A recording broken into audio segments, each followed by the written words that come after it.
If you're experiencing issues with content not loading on Brainshark 2026, follow these simple steps to troubleshoot and resolve the problem quickly. Step 1. Check your internet connection. Ensure that your internet connection is stable and working properly. You can do this by trying to load other websites or applications. If your connection is weak, consider resetting your router or switching to a different network.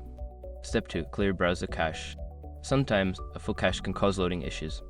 Clear your browser's cache by going into the Settings or Preferences menu, finding the Privacy or History section, and selecting the option to clear browsing data. Make sure to include cached images and files. Step 3. Disable browser extensions. Certain browser extensions can interfere with website functionality. Temporarily disable any extensions you have installed, especially ad blockers or privacy tools, and then try reloading Brainshark to see if the content loads. Step 4. Update your browser. An outdated browser may not support the latest features of Brainshark. Check for updates in your browser settings and install any available updates. After updating, restart your browser and try accessing Brainshark again. Step 5. Contact support. If none of the above steps work, it may be a technical issue on Brainshark's end.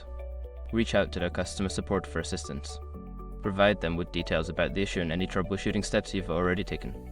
By following these steps, you should be able to resolve the content not loading issue on Brainshark 2026. If problems persist, don't hesitate to seek further assistance.